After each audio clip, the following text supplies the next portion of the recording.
The fallen employees of technology firm Cellulant have been hailed for their bravery in the face of the terrorist attack last Tuesday. The 6 are believed to have died trying to fight the terrorists who attacked them as they sought refuge in their offices.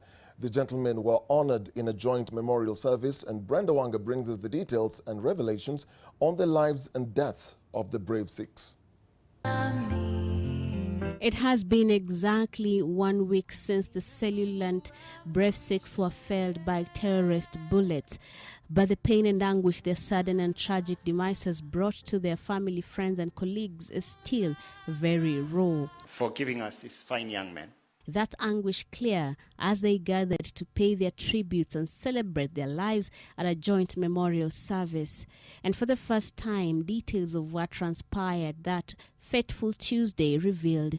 According to survivors, the 6 were part of a group of 17 employees of Cellulant who had been trapped in the building as others fled.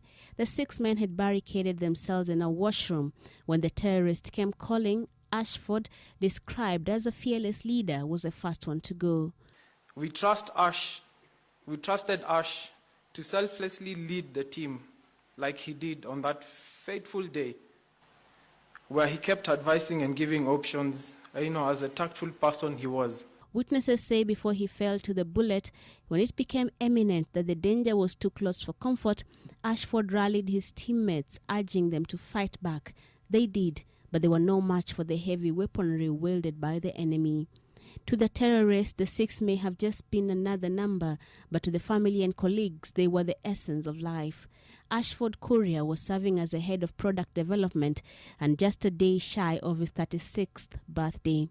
Dennis Mwaniki was the head of information security, credited with helping the company to get an important ISO certification. He had been married 5 months ago. Jeremiah Mbaria was the head of Hub, while Kelvin Gitonga was a Hub engineer at Cellulant. John Deritu was a quality assurance tester at Cellulant, while Wilfred Kareithi, who served as an implementation engineer and was part of the global delivery team, was also the youngest of the 6.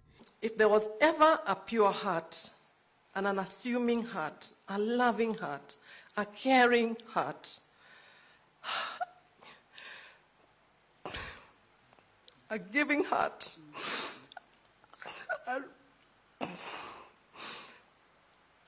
a really friendly person. Remember the dark jokes and your delightful sense of humor.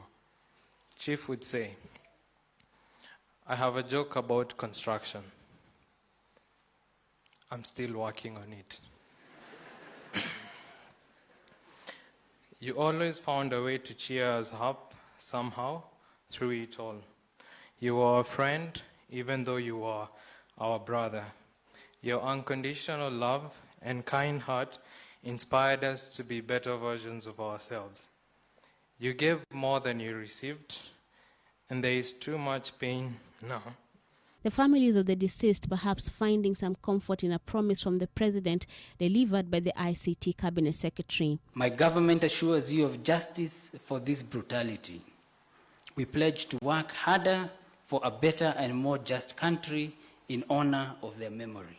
The 6 were also hailed for their contribution to the technology world, with tributes coming in from as far as Nigeria and Afghanistan, where some of the products they engineered are in use. Another service will be held tomorrow to remember the employees of the Dusit D2 hotel. Brenda Wanga, NTV.